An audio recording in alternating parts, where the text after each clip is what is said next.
있네. 김정은 선생님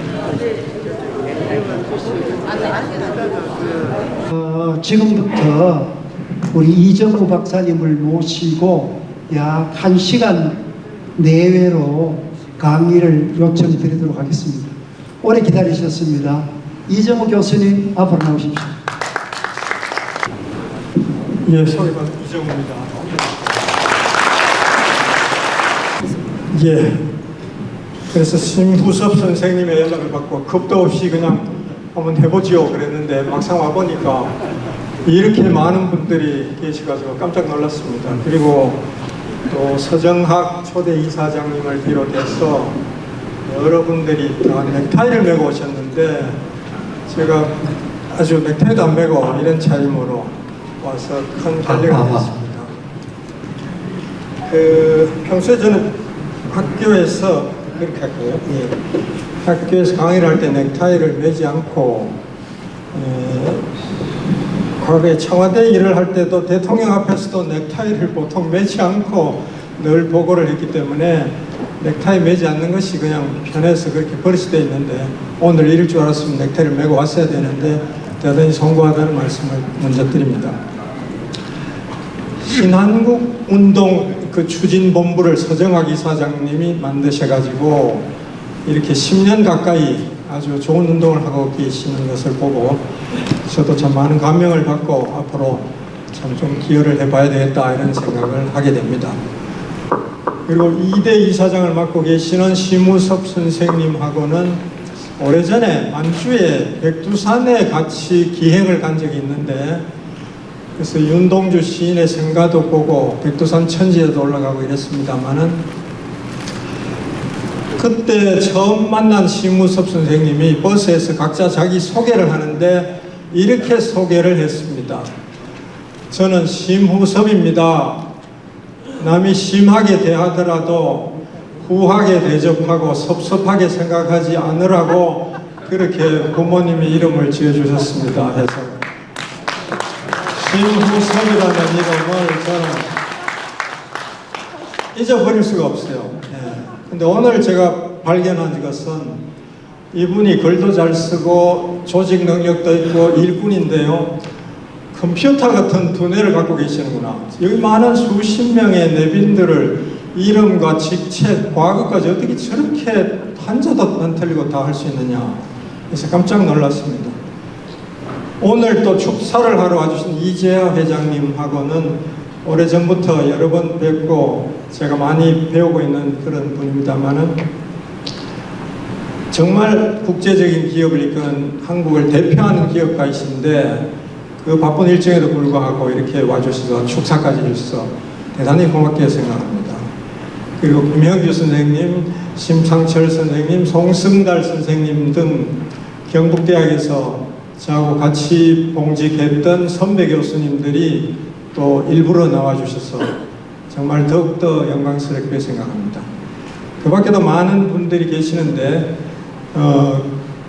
시간이 60분으로 제한되어 있기 때문에 제가 강의를 하겠습니다. 심우섭 선생님하고 어떤 제목을 할까 이렇게 이제 의논 끝에 이런 제목을 한번 정해봤습니다. 정해봤는데 내용이 썩 잘 될는지 모르겠습니다.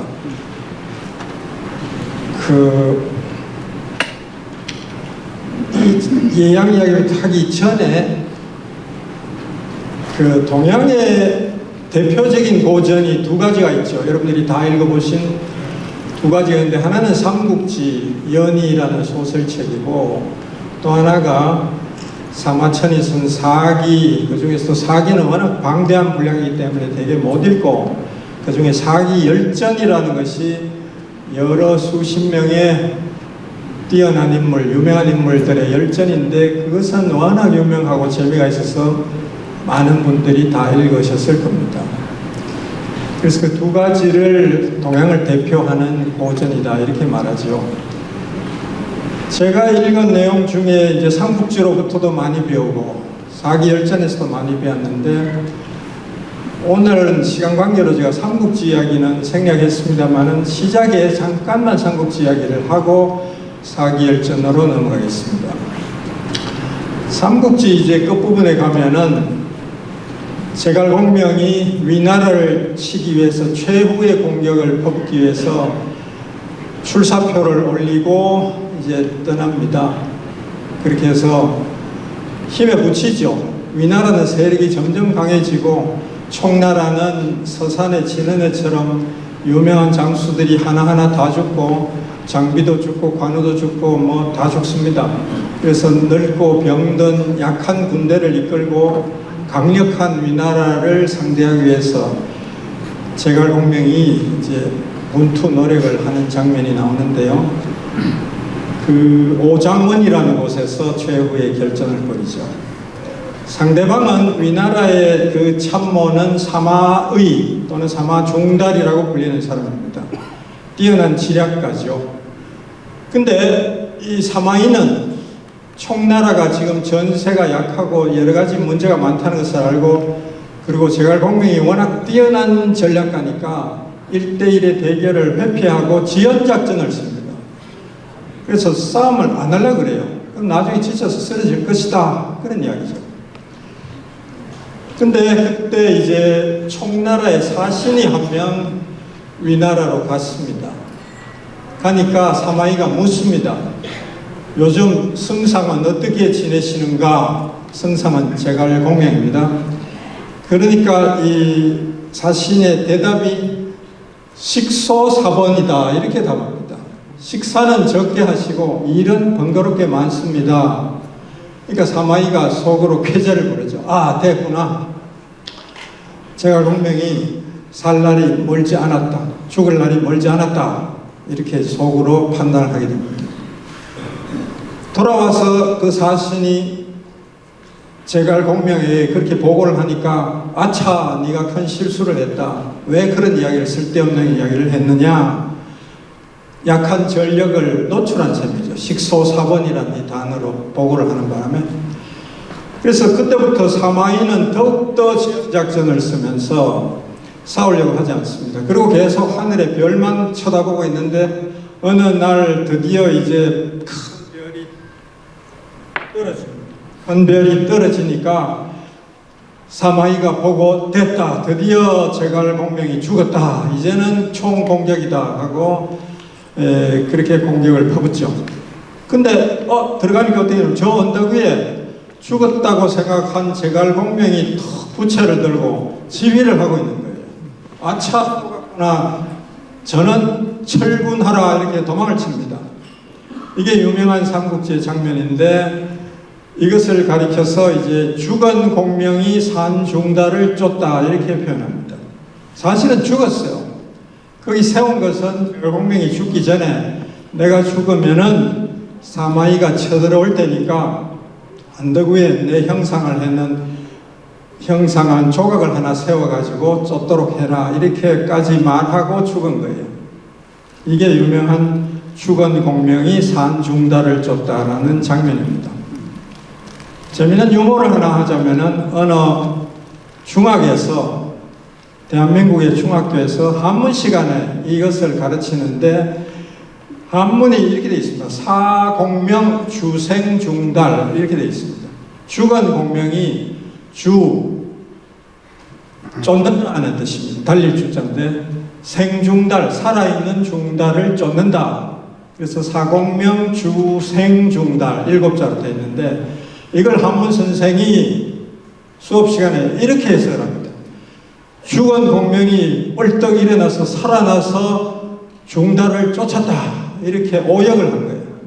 그러니까 앞에 앉아있던 학생 하나가 손을 번쩍 들더니, 예, 쌤, 죽은 사람이 왜 일어납니까? 말도 안 됩니다, 이렇게 하니까, 임마, 그러니까 제갈공명이지, 이렇게 고증을 했다는 에피소드가 있습니다. 자, 그래서 그 오장원의 비장한 최후, 그래서 제갈공명을 보면은 나이 50몇 채 죽었는데, 죽고 난 뒤에 남긴 재산이 뭐 뽕나무 몇 그루 뭐 아주 빈약합니다.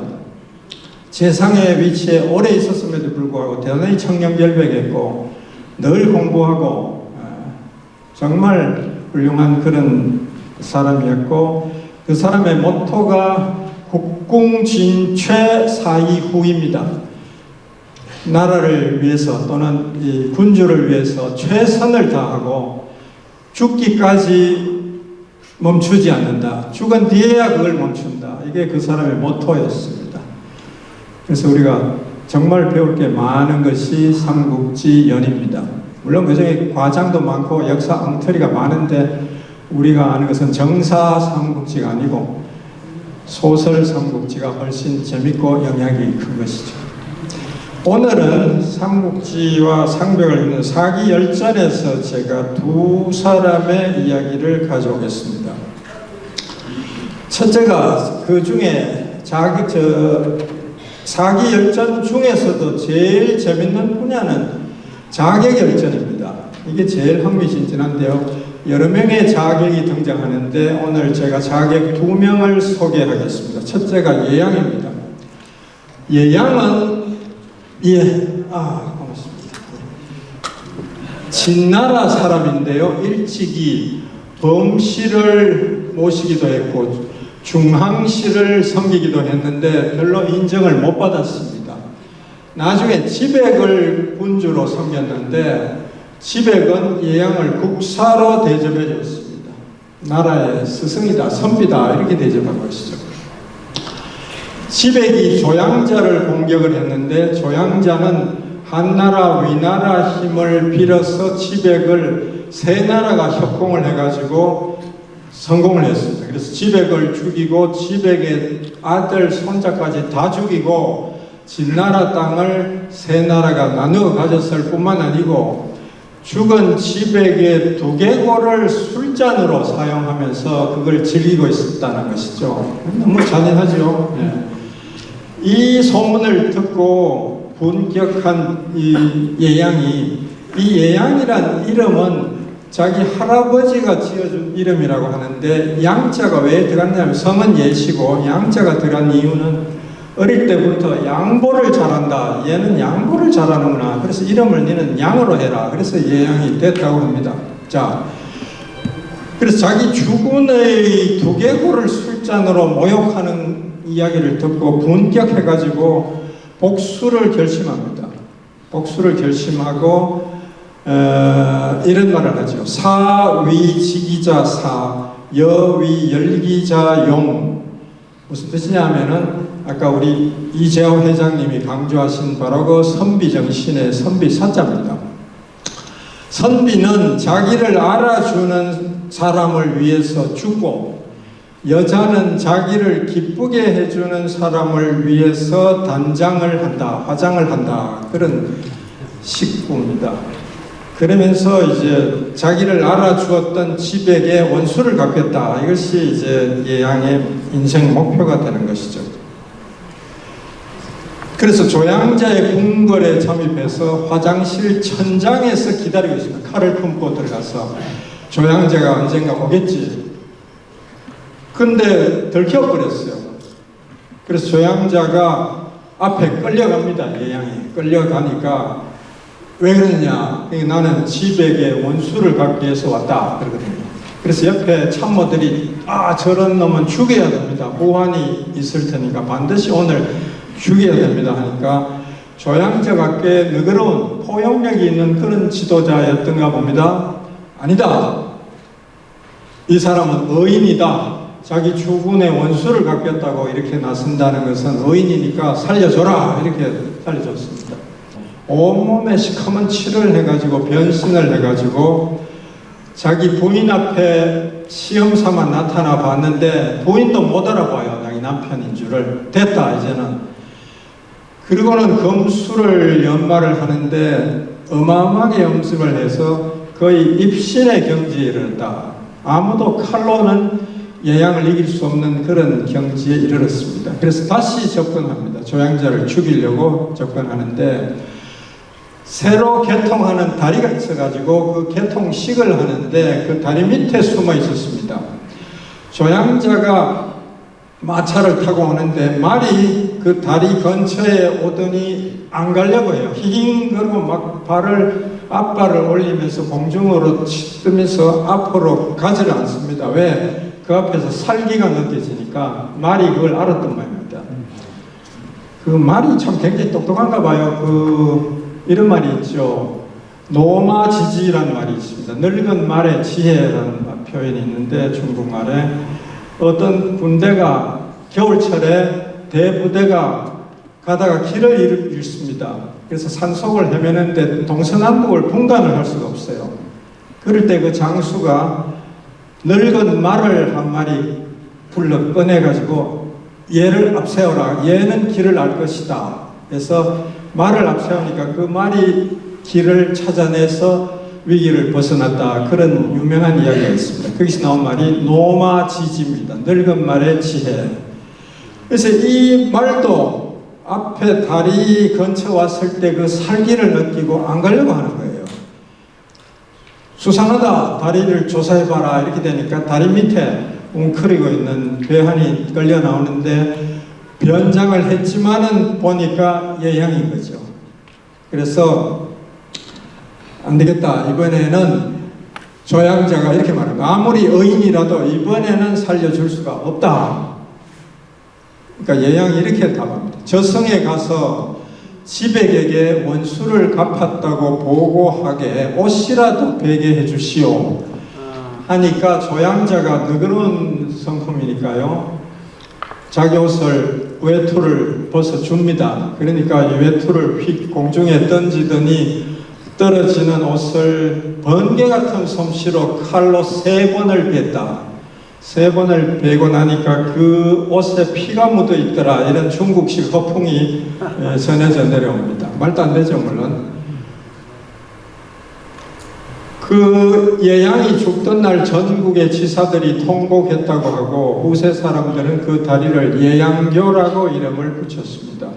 조양자는 예양의 칼이 번뜩이는 걸 보고 충격을 받아가지고 시름시름 앓다가 1년 뒤에 죽었습니다. 그래서 이 예양은 자객열전에 주군의 의리를 지키려고 했던 그런 선비이자 훌륭한 무사로 표현되어 있습니다. 또 하나의 자객으로 더 유명한 형가가 있습니다. 형가는 연나라 태자단이라는 사람이 있었는데 이 사람은 진나라의 영정, 이 사람이 나중에 진시황입니다. 영정하고 어릴 때 친구 사이예요. 친구 사이인데도 불구하고 의리 없이 자기를 무시하고 자기를 볼모로 삼고 인질로 삼고 연나라를 침략하려고 하고 이걸 분쇄하려면은 원흉인 진시황을 죽일 수밖에 없다. 이렇게 결심을 합니다. 그래서 전광이라는 아주 현명한 노인이 있었는데 이 노인하고 인혼을 하니까 어떻게 하면 좋겠습니까? 전광이 형가를 추천합니다. 형가라는 사람을 쓰면은 성공할 거다. 태자단이 전광의 집을 나가면서 쓸데없이 한마디 보탰습니다.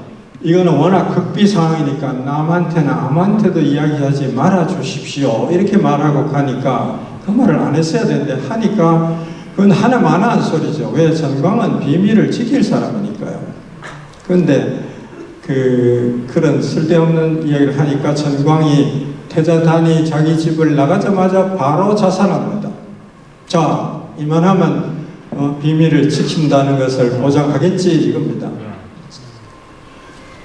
형가라는 사람은 어떤 사람이냐 하면 평소에 친구인 개도살꾼 송이라는 사람하고 축이라는 악기가 있는데요. 이 악기를 잘 타는 고정미하고 절친입니다. 그래서 셋이서 널널해요. 제작거리를 활보하면서 술 마시고 뭐 행패 부리고 호방하게 놀았는데 여기서 유래한 사자성어가 방약무인입니다. 아무도 사람이 옆에 사람이 없는 것처럼 행동한다. 방약무인하다. 그런 사자성어가 형가에서 나왔습니다. 형가가 그 태자단으로부터 계획을 듣더니 이 계획이 성공하려면 2가지가 있어야 된다. 하나는 연나라의 독항 지방의 지도가 필요하고 그걸 진시황이 탐을 낸다. 그 다음에 진나라에서 망명원 진시황을 배신하고 망명원 진나라 장수 번역이가 있었는데 번역이의 목이 필요하다. 이렇게 말합니다. 이 이야기를 듣더니 번역이는 대반에 찬성을 하는데 이 사람은 왜냐하면 진시황에 복수하려는 일념에 불타고 있는 사람이에요. 더너기가. 그래서 여기서 나온 사자성어가 절치부심입니다. 이빨을 갈면서 복수를 결심하는 것을 절치부심이라고 합니다. 이빨을 깨문다는 뜻인데, 절치는 제가 최근에 어느 의사한테서 이런 이야기를 들었습니다. 자기가, 제 친구인데 의사인데 자기가 최근에 임플란트를 여러 개 했대요. 저하고 나이도 같은데 왜 임플란트를 그래 빨리 했느냐 물으니까, 자기가 외과 수술을 자주 하다 보니까 이를 악물게 되고, 그 치과 의사 설명이 이를 자꾸 악무는 바람에 이가 많이 깨졌다는 거예요. 그래서 외과 의사들은 정말 이를 악물면서 그렇게 수술을 하는구나 하는 것을 제가 이번에 알게 됐습니다. 절치부심이죠, 바로 그런 것이. 번역이가 암살 계획을 듣더니 됐다, 바로 그거다 하면서 바로 그 자리에서 자결합니다. 목을 찔러서 자결하면서 협조합니다. 현가 혼자 안 되니까 한 명을 더 보태는데, 거기에 현가가 생각하는 아주 뛰어난 무술을 가진 사람이 한 명 있는데 그 사람을 찾을 수가 없어요. 멀리 가버렸어요. 그래서 시간은 자꾸 가고, 대신 진무양이라는 뛰어난 무술의 고수를 데리고 가는데, 이 진무양은 13살 때 이미 살인을 했던 무시무시한 인물입니다. 현가는 진무양은 좀 마음에 안 들어 했어요. 제 갖고는 안 되는데, 현가하고 진무양이 장도에 올라서 국경선인, 연나라와 진나라의 국경선인 역수라는 작은 강에 이르렀을 때, 친구인 송이하고 고점리가 축이라는 악기를 타면서 슬픈 이별가를 부릅니다. 그러자 현가는 즉석에서 답가를 얻는데, 그 시가 바로 유명한 이 시입니다. 풍소소해 역수한. 이 해는 그냥 뜻이 없는 어조사입니다. 장사일거해 불보한. 바람은 쓸쓸하게 불고 역수물은 차도다. 장사가 한번 떠나니 돌아오지 않는다. 비장하죠. 현가는 성공해도 못 돌아오고 실패해도 못 돌아옵니다. 끝입니다. 자기 인생은 이미 끝난 거죠. 이 비장한 심정의 시를 읊고는 마차에 오르더니 먼지를 휘날리면서 달려가는데, 국경을 넘어갈 때까지 한 번도 뒤를 돌아보지 않았다, 이렇게 써놨습니다. 어떻게 됐느냐? 독항지도하고 번역이에 목이 든 상자를 들고 진시황 앞에 나타났습니다. 진시황은 여러분들이 영화를 보시면 알겠지만 높은 계단 위에 단위에 혼자 이렇게 앉아 있습니다. 계단이 굉장히 높아요, 이게. 그래서 그 높은 계단을 올라가는데 진무양은 벌써 안색이 변하고 다리가 후들후들 떨립니다. 현가는 태연자약하게 올라갑니다. 주변의 신하들이 수근수근댑니다. 수상하다, 저는 왜 저래 떨지, 뭐가 있는 거 아니야? 이렇게 하면 수근수근대니까 현가가 이렇게 답합니다. 아닙니다. 얘는 아직 나이도 어리고 경험이 없어서 이 참 어리어리한 궁전에 처음 와보니까 이렇게 떨려서 이렇습니다. 이렇게 이제 안심을 시키고는 올라가서 드디어 진시황 앞에서 지도를 딱 펴니까 그 안에 독이 묻은 단검이 나옵니다. 그걸로 이제 찌르려고 하는데 피하고 도망가고 따라가고 이렇게 되죠. 그래서 위기 순간이 왔는데 아무도 도와줄 수가 없어요. 진시황의 그 많은 신하가 궁중에 있지만은, 왜? 전원이 비무장입니다. 진시황의 궁전 안에는 진시황만 무장, 긴 칼을 등 뒤에 이렇게 장검을 차고 있었고요. 나머지 신하들은 전원이 아무도 칼을 차서는 안 됩니다. 왜? 혹시 암살 당할까봐 늘 겁을 냈던가 봅니다. 자, 근데 독이 든 단검을 진 무술의 고수인 현가가 진시황을 이제 죽이려고 바로 앞에 딱 나타났으니까 일촉즉발의 위기죠. 도망가는데 그때 하무차라는 시가 있어가지고 의사입니다. 이 의사가 약주머니를 급히 꺼내서 현가를 향해서 집어던지는 바람에 시간이 잠깐 지체되고 그 사이에 도망을 가고 그 굵은 기둥, 저런 기둥을 두고 뱅뱅 돌면서 따라가고 쫓기고 이런 상황이 벌어집니다. 근데 칼을 뽑을 수가 없는데 한 번도 뽑아보질 않은 거야. 이 장검을 이렇게 폼으로 차고만 있었지. 그때 어떤 신하가 급히 고함을 지릅니다. 폐하, 고개를 숙여서 뽑으십시오. 이렇게 말을 했어요. 그래서 등을 구부려 가지고 뽑으니까 비로소 뽑았어요. 서서는 안 뽑혀요. 근데 구부려서 뽑으니까 비로소 칼이 뽑혔고, 긴 칼에 이제 단검의 대결이 되는데, 이 진시황이 무술에 굉장히 고수였다고 합니다. 그러니까 상대가 안 되는 거예요. 마지막 순간에 이제 형가가 독이 묻은 단검을 진시황을 향해서 던졌는데 빗나가고 말았습니다. 그러고는 그 자리에서 둘 다 진시황의 칼에 맞아 죽었습니다. 그래서 실패로 끝났습니다. 죽으면서 형가가 이렇게 말했습니다. 아, 분하다. 내가 얼마든지 죽일 수 있었는데 연나라를 침략하지 않겠다는 구두 약속을 받아내려고 하다가 보니 이렇게 됐다. 그게 내 실수였다. 그냥 죽일 걸 하고 한마디 후회하는 말을 남기고 죽었습니다. 하무차는 그 진시황을 상린 공로로 황금 4,000냥의 상을 받았고요. 그 뒤에 또 이야기가 끝나지 않고 고정리가 있습니다. 친구, 절친, 형가의 절친 고정리는 축이라는 악기의 최고 명인이었습니다. 진시황이 음악을 좋아해가지고 고정리를 초청해서 음악을 듣는데 알고 보니까 형가의 친구다 이걸 알게 되죠. 안 되겠다. 그래서 음악은 듣고 싶고 위험하니까 저놈의 두 눈을 찢어서 장님으로 만들어라. 그래서 두 눈을 찢어버렸어요. 그래 눈먼 장님으로 악기만 계속 옆에서 연주만 하고 있었습니다. 고정리가. 그러던 어느 날 고정리가 기회를 엿보다가 악기 속에 무거운 쇳덩어리를 몰래 넣어가가지고 안 보이는데 진시황하고 대화를 하면서 소리 나는 쪽을 향해서 악기를, 축이란 악기를 내리쳤어요. 그래서 죽이려고 했는데 실패했습니다. 그래서 고정리도 처형됐습니다.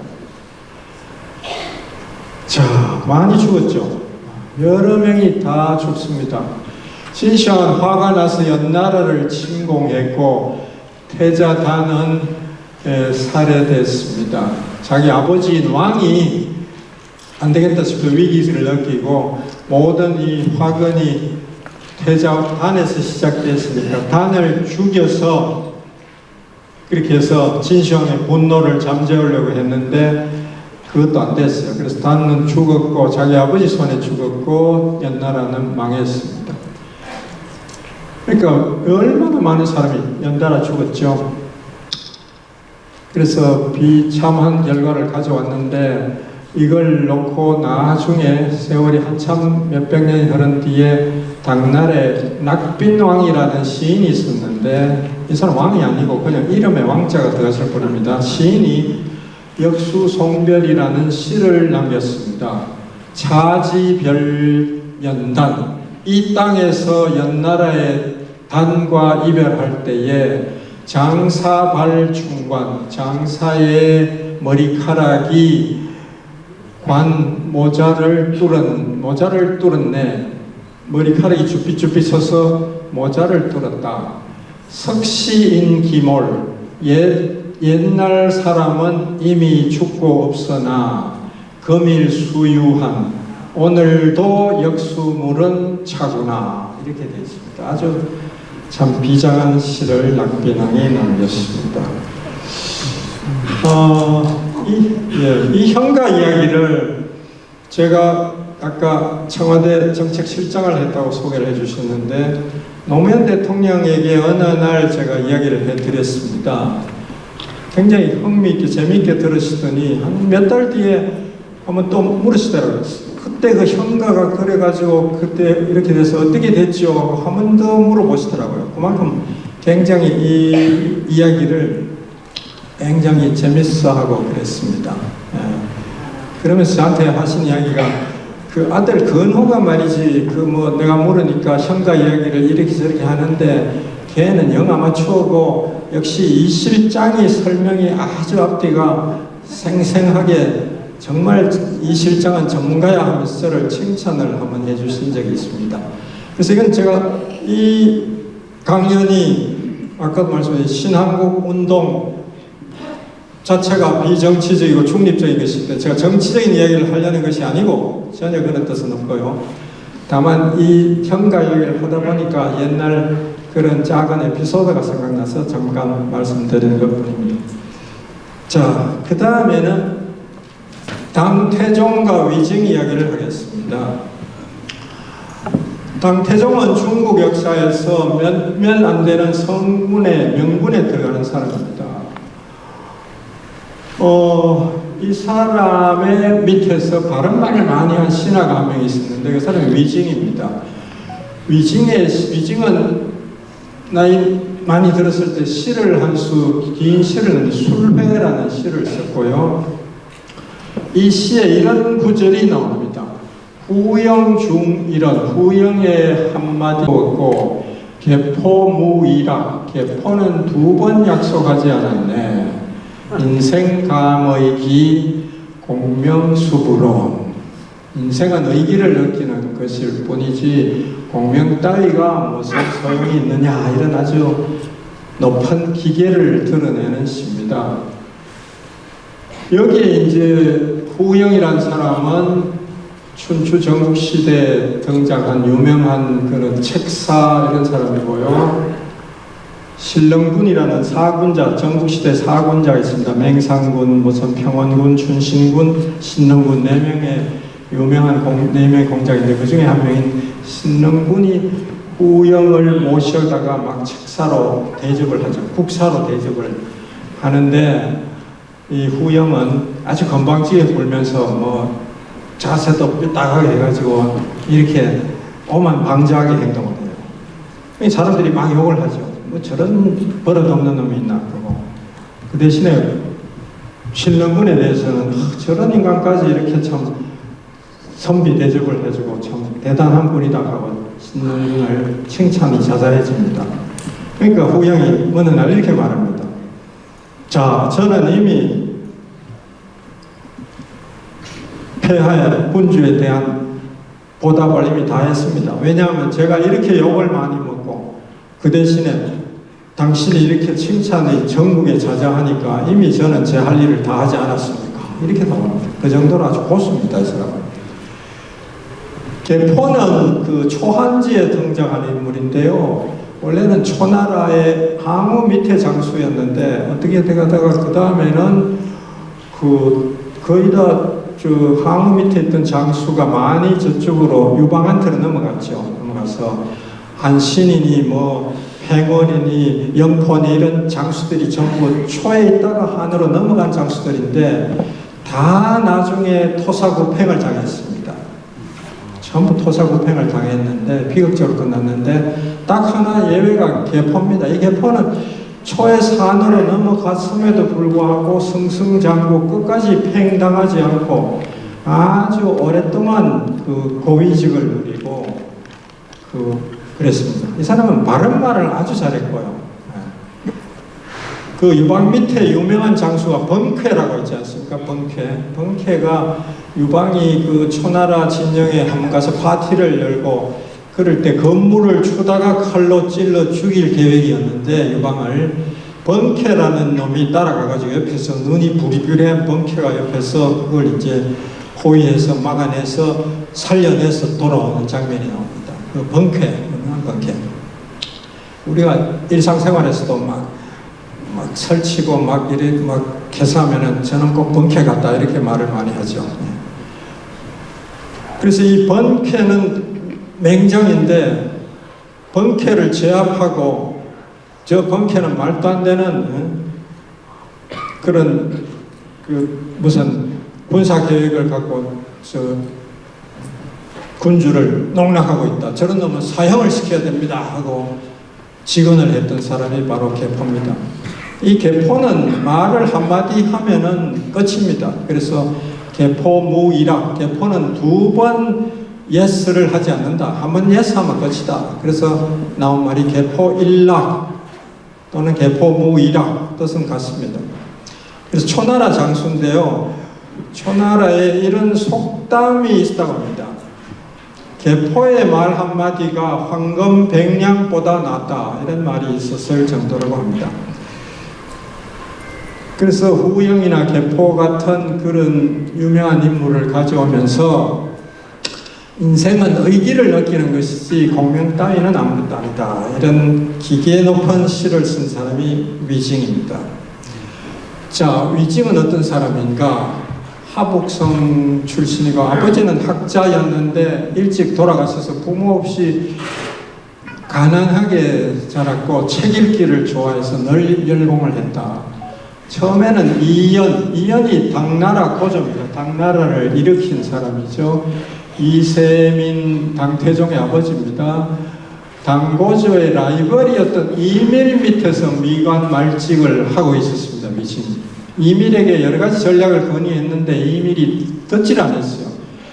그리고 강공책을 쓰다 실패하는 걸 보고 위징은 패잔병을 이끌고 이연의 신하가 됐는데 좀 이따 이연의 장남인 태자 이건성이 위징이 훌륭하다는 소문을 듣고 자기 휘하에 데리고 와서 세마라는 말직에 임명을 했습니다.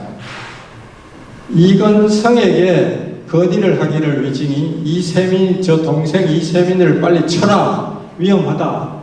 저놈을 빨리 안 치면 당신이 당할 거요. 이렇게 건의를 여러 차례 했는데도 불구하고 이건성은 괜찮아. 뭐 내가 동생을 어떻게 치나. 뭐 이런 식으로 해서 그냥 방관하고 있다가 거꾸로 당하죠. 그게 바로 현무문의 변이고 626년에 이세민이 형인 이건성도 죽이고 동생 이건길도 죽였을 뿐만 아니고 그 아들이 각각 5명 있었는데 다 몰살했어요. 자기 조카들을 10명이나 몰살하고 끔찍한 참변을 일으켰는데 쿠데타죠.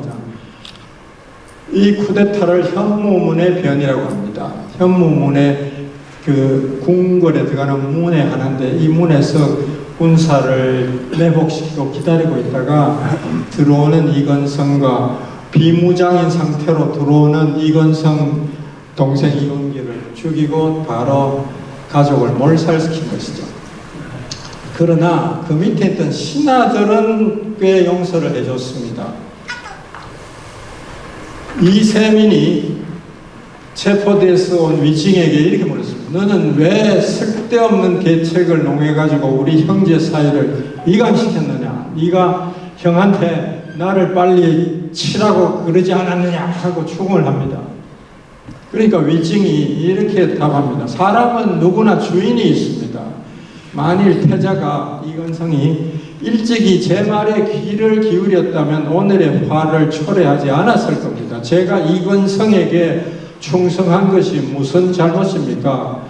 관중도 제 나라 황공의 적편에 있었고 한때는 허리띠를 활로 쏘아서 맞춘 적이 있지 않습니까? 그러다가 다시 제 나라 황공에 아주 명재상이 됐죠. 나중에는 그렇게 답을 합니다. 이세민이 딱 듣더니만 이놈 봐라 이렇게 되겠죠. 기계가 있는데 쓸만한데 이렇게 돼가지고 즉석에서 그를 사면하고 주부로 봉하고는 황제로 즉위하자마자 위징을 간이대부에 임명했는데 간이대부란 말은 간이하는 군주에게 끊임없이 직간하는 그런 직책입니다. 아니되옵니다 이렇게 하는 직책이 간이대부입니다. 그러니까 네 바른말하고 황제 거스르는 그런 발언을 밥 먹듯이 하는 거예요. 위징. 마상에서 천하를 다스릴 수는 없다 이런 말이 있습니다. 이것은 한고조 아까 나온 유방에게 육고라는 신하가 건의한 겁니다. 황제 폐하는 유방이 굉장히 일자 무식해서 공부도 안 하고 아주 건달이거든요. 마상에서 천하를 얻었지만 마상에서 천하를 다스릴 수는 없습니다. 그러니까 앞으로 공부 좀 하세요 이런 뜻입니다. 당태종이 바로 이런 식으로 젊을 때는 무술을 연마하고 전쟁에서 연전연승했습니다. 그래서 그 당고조 이연의 열아들 중에서 무공을 제일 많이 세운 게 이세민이에요. 여러 전쟁에서 승리하고 전쟁에 아주 천재입니다. 그런데 나중에 세자가 되고 난 뒤부터 독서를 하고 학자들을 가까이 하고 무에서 문으로 전환한 사람이 당태종 이세민입니다. 스스로 이렇게 말했습니다. 나는 어려서부터 공부를 싫어하고 활과 말을 좋아했다. 학문 정치에는 관심이 없었다. 그러나 태자가 되고 나서 비로소 그 공부를 해야 되겠다 이런 결심을 하고 위징하고 왕규가 옆에서 나를 열심히 가르쳐줘서 그래서 내가 오늘 이렇게 좀 이 자리에 있게 됐다 이렇게 회고한 적이 있습니다. 정관정효는 이세민이 문학관을 설치해서 방현영, 저수량전 뛰어난 학자 18명, 18학사라고 그러는데 이 사람을 매일 밤 6명씩 교대로 숙직을 시키면서 학문과 정치에 대해서 밤늦도록 토론했습니다. 그래서 천하를 평정할 때는 무력으로 했는데 문치로 천하를 다스린 사람입니다. 그래서 이 태종하고 18학사들의 대화를 그 뒤에 오긍이라는 사람이 정리해서 책으로 냈는데 그게 정관정효라는 아주 고전입니다. 이때 이세민 당태종의 치세를 정관의 치라고 부르는데 이건 아주 그 훌륭한 시대로 표본으로 되어 있죠. 정관의 치. 이 핵심은 경요박부입니다. 요를 가볍게 하고 부를 약하게 해준다. 그러니까 요는 노동부역을 뜻하고 부는 세금입니다. 그러니까 노동부역도 줄여주고 세금도 가볍게 해준다. 그렇게 해서 민생을 돌봤다. 그런 것입니다. 위징이 계속 이렇게 하셔야 됩니다 하고 계속 당태종한테 건의를 했습니다. 경요 박부할 것을 계속 건의했습니다. 그러면서 부역이 너무 많아서 민생이 피폐하기 때문에 세금 부담을 줄여주십시오. 너무 부역 많이 시키지 마십시오. 끊임없이 그렇게 하고 그렇게 해서 수나라가 망했기 때문에 마지막 수양제가 그런 것 궁전 너무 많이 짓고 노동 너무 많이 동원하고 세금 너무 많이 물리다가 망했지 않습니까? 폐하가 이런 식으로 하면 수양제하고 다를 게 뭐가 있습니까? 이렇게 말하면 움찔하면서 당태종이 제일 싫어한 말이 수양제하고 다를 게 뭐 있습니까? 하는 이 말이었다고 합니다. 그래서 경요 박부가 정관의 치의 기초입니다. 토지제도, 세금, 부역제도 이런 것을 정비를 해서 아주 정말 민생을 회복하고 발전을 가져왔습니다. 이 시대에 감옥이 텅텅 비고 대문을 잠그지 않고 살았다. 뭐 이런 식으로 표현하고 있습니다. 그리고 범한 감합니다. 범한은 감히 얼굴 앞에서 감히 간한다. 즉 황제 앞에서 발음을 한다는 뜻입니다. 그래서 황제 면전에서 발음을 하는 신하가 굉장히 많았는데 위직만 그런 것이 아니고 방현영, 두여회, 장현소, 유범 등등이 많았습니다. 근데 아까 말했듯이 당태종은 젊을 때는 아주 무공이 아주 강한 사람인데 나이 들면서 공부를 많이 해서 워낙 달변이고 공부를 많이 하니까 신하가 무슨 말을 하면은 막 지어받고 지적하고 틀렸다 그러고 막 면박을 주는 거예요. 그러니까 그 앞에서 입을 열기가 어려워지니까 류계라는 사람이 상소를 올려서 이렇게 말합니다.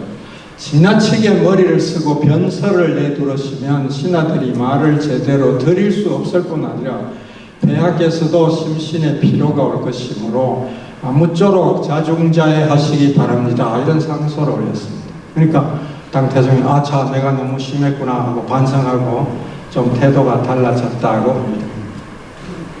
이런 식으로 발음을 하는 신하가 많은 것이 치세의 아주 핵심입니다. 이거 없이는 모든 정권이 다 무너집니다. 명군과 암군은 차이가 뭐냐 이렇게 태종이 물으니까 위징이 이렇게 답을 합니다. 널리 신하의 의견을 물으면 명군이 되고 일부 사람들의 말만 믿으면 암군이 된다고 생각합니다. 명군의 예로는 요순을 들 수 있고 암군의 예는 진시황, 양무제, 수양제 등입니다. 이렇게 되어 있습니다. 위징은 또 수능, 제주, 영능, 복주라는 말도 태종에게 했는데요. 이 말은 물은 배를 띄울 수도 있고 뒤집을 수도 있다 이런 뜻입니다. 이 말은 원래 순자가 그러니까 중국의 그 고대 철학자 중에 한 명인 순자가 원래 처음 했는 말인데 이 말을 위징이 자주 태종에게 했다고 합니다. 이때 물은 백성을 뜻하고요. 배는 군주를 뜻합니다. 그러니까 백성은 군주를 이렇게 받들어 모실 수도 있지만은 화가 나면 뒤엎을 수도 있습니다. 조심하십시오. 이런 뜻입니다. 베이징에 여러분들이 가시면 이화원이라는 큰 정원에 가보신 분이 많을 텐데요. 그 정원은 그 서태후가 만든 정원입니다. 거기에 높은 산이 하나 있고 큰 호수가 하나 있는데요. 그 산은 인공산입니다. 호수를 파고 그 생긴 흙을 쌓아가지고 그 옆에 산을 만들어 놓은 겁니다. 그 넓은 호수에 가시면은 반드시 꼭 봐야 될 게 있는데 물어 찾아가서 꼭 보십시오. 뭐냐, 석방이 어디 있느냐 이렇게 물어보세요. 중국말이 안 돼도 좋은데 한자로 석방 이렇게 쓰면은 중국 사람들이 보고 아 석방 하면서 절로 가라고 알려줄 겁니다. 석방은 방은 배인데요. 돌로 만든 배가 여기 하나 있습니다. 가보면 큰 배가 하나 이렇게 있는데요. 왜 돌로 배를 만들어 놨느냐? 서태후가 이 말이 싫어가지고 수능, 제주, 영능, 복주라는 이 말이 싫어가지고 파도가 암만 쳐도 뒤집히지 않는 돌로 배를 만들어라 이렇게 지시를 해서 만든 배가 이화원에 있는 석방입니다. 예. 서태후는 여러 가지로 나쁜 짓을 많이 했고 아주 참 암군 중의 암군인데요. 독재를 하고 청나라의 멸망을 그 재촉했던 그런 지도자, 엉터리 지도자가 서태후였죠. 자, 위징은 지근을 계속 반복합니다. 원래는 당나라 왕조의 병역 제도가 18세 이상 징집인데 누구 말을 듣고 16세로 낮추려고 합니다. 당태종이. 그러니까 안 됩니다. 왜 16세로 낮추려고 합니까? 하면서 반대를 해서 결국 포기하게 만들었습니다. 황제 명령은 신하들이 만장일치 서명이 있어야 되는데 위징이 반대하니까 안 되는 거예요. 그래서 집니다. 당태종이 졌고 또 수해가 발생했는데 궁전 수축 공사를 강행하니까 위징이 또 반대합니다. 수나라가 망한 게 바로 수양제가 정자 누대 대규모 공사하는 바람에 백성들의 부역이 가중돼서 망했는데 지금 있는 궁전만 해도 충분한데 왜 또 더 지으려고 합니까? 수나라하고 똑같은 길을 가게 될 것입니다. 수양제 되는 걸 제일 싫어했다 하니까 포기하게 만듭니다. 죽기 전에 마지막 또 직언을 합니다. 위징이 가능하는 것을 초기에는 잘 받아들였는데 최근에 와서는 폐하가 잘 안 받아들이고 받아들이는 척하지만 불쾌한 표정이 겉에 나타나고 있습니다. 이 점이 전과 다릅니다. 그러니까 제발 좀 직언을 잘 받아들이십시오 하고 마지막 직언을 하고 병석에 이렇게 직언을 했습니다. 위징의 식견에 대해서 나중에 태종이 장손무기라는 아주 중신, 가장 최측근에게 장손무기는 장손왕후의 오빠 돌궐족인가 이민족 출신이에요. 돌궐족 출신인데 아주 최고의 측근이었습니다. 이렇게 말합니다.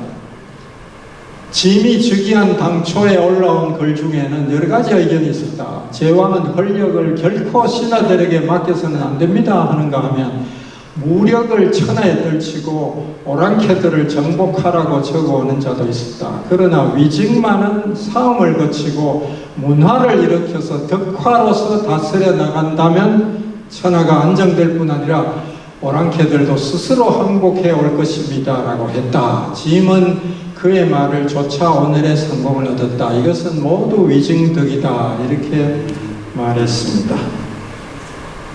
위증이 정관 17년에 세상을 떠나자 소릉에 배장하고 모든 신하들이 조문하도록 했고 태종이 손수 비문을 썼습니다.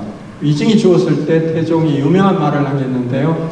내게 세 개의 거울이 있었다. 하나는 의관을 보는 거울이고 또 하나는 역사라는 거울이 있었고 또 하나가 위증이 있었는데 오늘 거울이 하나 잃었다. 이렇게 슬피 울면서 이 유명한 말을 했습니다. 장손왕후, 아까 장손무기의 여동생이 왕후인데요. 이 장손왕후에 관한 에피소드가 하나 있습니다. 위증이 늘상 직언으로 태종의 심기를 건드리니까 막 화가 나가 씩씩거리고 막 난리예요. 그러다 또 깔아앉고 또 위증 말대로 따라가고 반복합니다. 여러 해를 반복하죠. 그러다가 어느 날 갑자기 태종이 내실에 들어오더니 칼을 찾습니다. 칼을 내놔라. 저놈의 영감탱이로 오늘은 내가 죽이고야 말겠다. 나도 더 이상 못 참겠다. 칼 내놔라. 그 소리를 듣더니 장손왕후가 갑자기 사라지더니 정식 예복으로 갈아입고 와서 큰절을 합니다. 당태종에게. 그러니까 왕후 왜 이러시오? 하고 묻겠죠. 그러니까 장손왕후가 이렇게 답합니다. 폐하 감축드립니다. 자고로 명분 밑에는 바른말 하는 신하가 있다고 들었습니다. 위증 같은 저런 바른말 하는 신하가 있다는 것은 폐하가 곧 명분이라는 뜻이니 그 점을 감축드립니다. 이렇게 말합니다. 그러니까 당태종이 기분이 좋아지겠죠. 아 그래요. 그럼 오늘 일은 없던 일로 합시다 하고 끝났다는 에피소드가 있습니다. 이 에피소드를 제가 다시 또 노무현 대통령을 한 번만 더 짤막하게 언급하겠습니다. 참여정부 2년이 되던 날입니다. 2년 기념으로 오찬을 하는데 청와대 참모들하고 노무현 대통령하고 권양숙 여사가 둘러앉아서 점심을 먹게 되는데 그 자리에서 저보고 건배사를 하라는 요청이 들어왔어요. 건배사. 그때는 제가 일한 지 이제 2년이 지났고 제 희망은 빨리 경북대학에 돌아와서 학생들을 가르치고 싶은데 그리고 그 어렵고 막 힘든 청와대를 빨리 떠나고 싶은데 잘 안 되는 거예요. 근데 2년 지났으니까 이제 얼마 안 남았다 이렇게 보고 제가 마지막이라고 보고 건의를 하나 하고 떠나야 되겠다고 생각해서 이 위증과 당태종과 장손왕후의 이 고사 칼을 찾고 감축드립니다 큰절을 하는 이 장면을 제가 이야기를 하면서 건배사를 이걸로 대체를 했습니다. 그러니까 제 옆에 노무현 대통령이 앉아 계시고 그 옆에 권양숙 여사가 앉아 있었는데 그러니까 제 뜻은 앞으로 노 대통령은 당태종 같은 이런 직언을 잘 받아들이는 포용하는 그런 지도자가 대통령이 되십시오. 그리고 권양숙 여사도 이런 현명한 장손왕후와 같은 이런 현명한 그런 내조자가 되기 바랍니다. 이런 뜻이었습니다.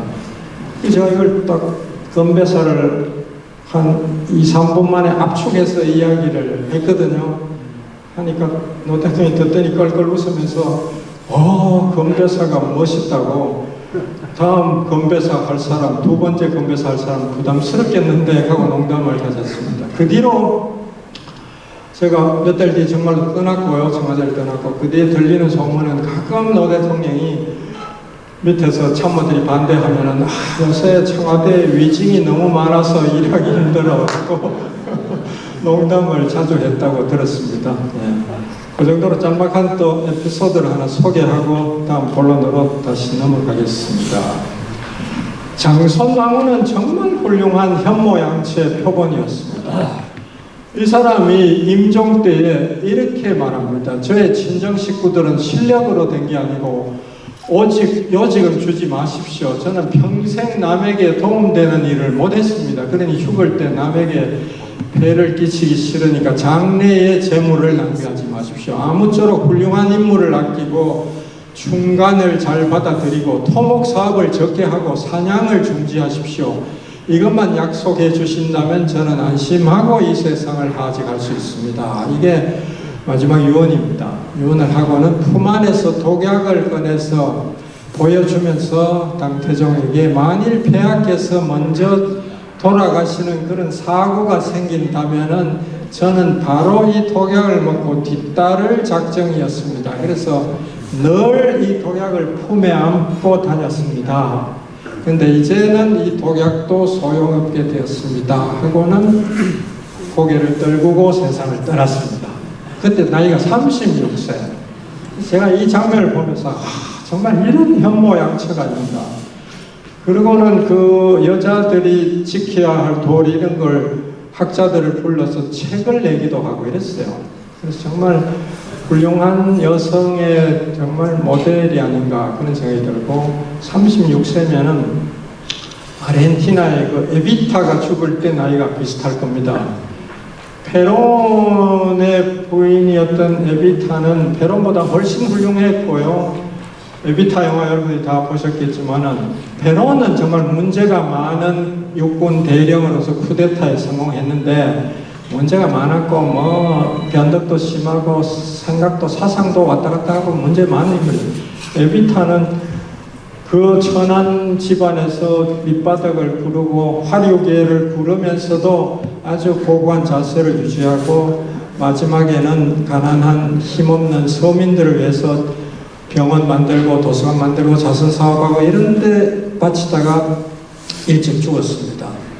그래서 아르헨티나 국민들은 막 에비타, 페론은 막 찬반이 엇갈리지만 에비타에 대해서는 정말 좀 사랑하는 아르헨티나 국민이 사랑하는 그런 여성 영웅이죠. 그래서 이걸 보면은 에비타를 연상시키는데 에비타보다도 이 장천홍우가 더 훌륭한 게 아닌가 그런 생각이 듭니다. 마지막에 이제 태종은 쉴 데 없이 정관 18년 이 위증이 죽고 난 뒤입니다.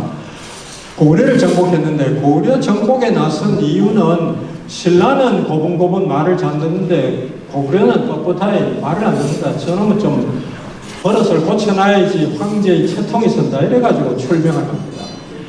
고구려의 안시성을 공격하기 위해서 당나라 군이 60일 동안 50만 명이 높은 산과 같은 높이로 거대한 흙더미를 쌓아서 그 흙더미 위에서 성을 향해서 공격을 퍼부었는데도 불구하고 안 돼요. 그래서 날씨는 추워지고 철군을 결정합니다. 당군이 물러나는 날 성주 안시성의 성주 양만춘이 성 위에 나타나서 작별을 고합니다. 드디어 가는구나. 잘 가시오. 이제 이렇게 된 거죠. 태종은 비록 적이지만 양만춘이 훌륭했다 칭찬하면서 상으로 비단 100피를 주고 갔다고 합니다. 돌아오는 길에도 비는 추적추적 내리고 뭐 죽을 고생하며 돌아오면서 당태종이 이렇게 말했다고 합니다. 아, 위징이 살아있었다면 출병을 반대했을 텐데. 위징 살아있을 때부터 계속 반대했어요. 출병하는 거를. 위징은. 그 정도로 아주 현명한 참모였습니다. 자, 그래서 제가 이제 성군이라 불리는 사람들을 중국에서 당태종과 청나라 강희제, 조선에서는 세종과 정조 이렇게 네 분을 들 수 있는데요. 또 더 있겠지만은 대표적으로 네 명의 군주를 꼽는다면 공통점이 뭘까를 생각해 보니까 개혁적이었다, 포용적이었다, 예민적 사상이 있었다, 호학, 학문을 좋아했다, 공부하기를 열심히 공부를 했다. 이 네 명의 공통점입니다. 그래서 개혁, 포용, 예민은 되게 다 이해가 가는 것인데 마지막에 호학이란 여기가 참 좀 뜻밖이지 않습니까? 호학하고 성분이 무슨 관계 있지? 공부 잘하는 사람이 사회에 나가면 열등생 이런 말도 있고, 그죠? 그런 말도 있는데 말이 되느냐 싶은데 이게 굉장히 중요한 것 같아요. 이 네 명이 아까 당태종은 젊을 때는 무술을 잘했는데 태자가 되고 난 뒤에는 공부를 열심히 해가지고 엄청난 수준을 갖다 했죠. 강희제는 무지무지 공부를 많이 했습니다. 그래서 한학이고 뭐 유교 경제는 다 읽었고 서양 학문까지도 많이 흡수해서 천주교 기하학, 수학 이런 것까지 다 아주 해박한 지식을 갖고 있었습니다. 세종은 공부벌레고요, 책벌레. 그래서 세종의 아버지가 태종인데요. 왜 태종이냐 하면은 그 일생이 그 당태종하고 비슷하다 해서 붙입니다. 자기 형제들을 죽이고 왕이 된 거 똑같죠. 그래서 우리나라 태종은요, 3대 왕인데 이 사람의 살아있을 때, 왕을 했을 때는 태종인지 모릅니다. 죽고 난 뒤에 붙입니다. 태종이라는 이름을. 죽고 난 뒤에 여러 가지 역사 고증을 한 뒤에 가장 적합한 이름을 붙이는데 보니까 당태종하고 비슷한 점이 많다. 그래서 태종이 됐습니다. 그래서 태종이 자기 아들이 셋이죠. 양녕대군, 효령대군, 충녕대군이 있는데 보니까 충녕이 제일 이제 희망이 있어 보입니다. 공부를 열심히 해요. 근데 걱정이 하나, 너무 공부만 하고 책만 보고 무술 이런 걸 싫어하는 거예요. 활송이나 말타기를 해야 되는데 안 하는 거예요. 노상들한테 책만 봅니다. 그래서 아주 엄명을 내려가지고 충녕대군 옆에 있는 책은 모두 다 없애버려라. 한 권도 남기지 말고 다 없애라. 그러고는 이제 대군 방에 이제 또 방문을 합니다. 그래서 이 녀석 이제 책을 없앴으니까 뭐 하고 있나 보자. 이제 활속이나 좀 하는가 한번 가보자. 하니까 가보니까 또 구석에 책을 읽고 있는 거예요. 아니 이 책이 어디서 났느냐. 다 없애라고 했는데 어디서 났느냐 하니까 그래서 책이 없어 심심해서 찾아보니까 저 병풍 뒤에 책이 하나 떨어져 있어서 읽고 있습니다. 이렇게 답을 했습니다. 그 정도로 책벌레입니다. 안 읽은 책이 없고요. 그 정도로. 그래서 그 집현전에 최고 학자들하고 모여서 토론해서 조금 더 밀리지 않았던 사람이 세종이고요. 정조 마찬가지입니다. 정조도 엄청나게 공부를 많이 해가지고 규장각이라는, 그러니까 아까 당태종하고 비슷하죠. 18명의 학사를 두고 매일 밤 토론을 했다. 그거나 집현전 규장각이나 다 같은 것이죠. 그래서 이 정조도 공부를 무지무지하게 해서 당대 최고의 석학인 정약용이 두 발 뻗고도 못 돌아갔던 더 천재가 있습니다. 이가환의 천재성은 진짜 뭐 놀랄만합니다. 이런 에피소드 하나 있습니다. 정약용이 자기가 한번 공부를 해도 이가환이라는 이 선배를 따라갈 수가 없는 거예요. 모르는 게 없어요. 이가환은 천하에 모르는 게 하나도 없어요. 천재입니다. 그래서 하루는 아주 어려운 한자를 하나 발견합니다. 그래서 그 한자를 남오전이라는 중국의 오래된 소설책의 제목에 나자를 처음 보는 나자가 나온 거예요. 어미 모자에 전기 전자입니다. 남오전이라는 소설을 딱 하나 보는 순간에 대딱 하고는 말을 타고는 이가환 집을 쫓아갔습니다. 달려가서 형 이 한자 모른 체 이거 아나 하면 딱 들이미니까 이가환이가 이렇게 대답합니다. 이 자는 잘 안 쓰는 글자인데 딱 하나 남오전이라 하는 소설에만 나오는 한자야. 이렇게 나옵니다. 정약의 기가 차가 고개 푹 숙이고 또 전례하고 돌아왔다는 에피소드가 있습니다. 이가환이는 동서고금에 모르는 게 하나도 없을 거예요. 무슨 유교 경전은 다 달달 외우고 있었을 뿐이고 천주교 뭐 서학 무슨 아까 그 강희제처럼 서양의 기하학 천문학까지도 달통했을 정도로 한번 보면은 잊어버리지 않는 그런 무시무시한 기억력의 소유자였습니다. 그래서 당대 최고의 석학인 이가환, 정약용하고 토론을 하면서 공부를 한 사람이 정조고요.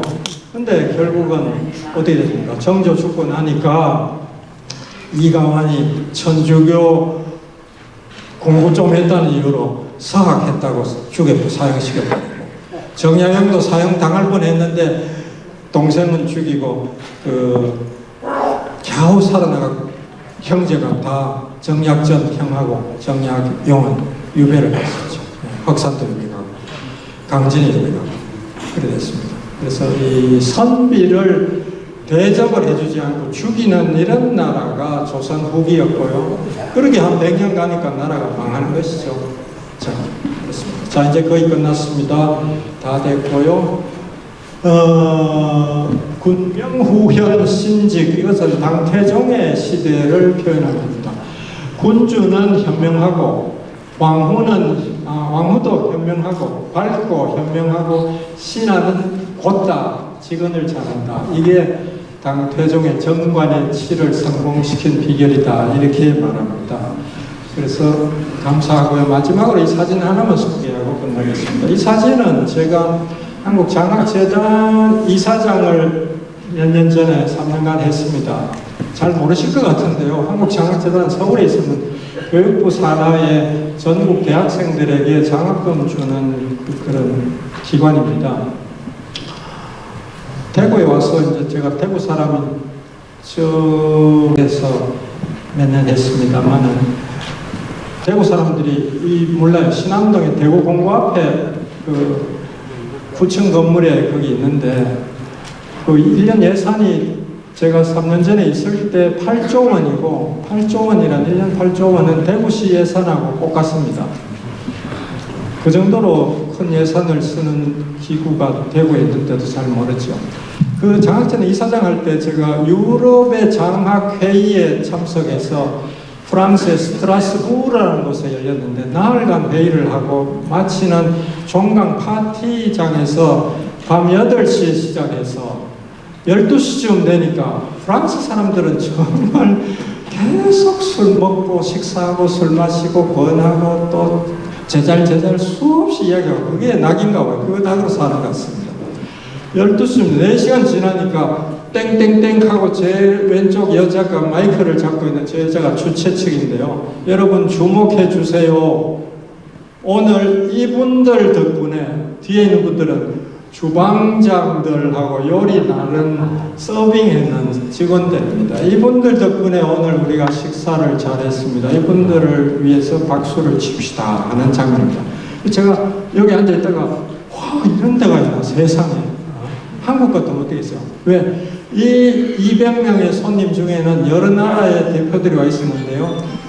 거기다 스트라스부르 시장이 앉아 있었죠. 스트라스부르는 프랑스의 굉장히 유명한 도시고 도시 전체가 유네스코 문화유산에 등재된 도시입니다. 그리고 유럽 의회가 스트라스부르에 있습니다. 그 시장이 앉아 있고 또 그랑제골이라고 여러분 들어보셨는데 프랑스의 그랑제골에서 프랑스의 장관을 배출하는 그 교육기관 중에 하나가 스트라스부르에 있어요. 그 총장도 앉아 있었어요. 그 시장 총장 다 제치고 주방에서 일한 사람들을 소개하면서 박수 치면서 끝내는 걸 보고 제가 감명을 받아가지고 자 이런 게 정말 선진국이나 우리는 언제 이런 수준이 되겠는가.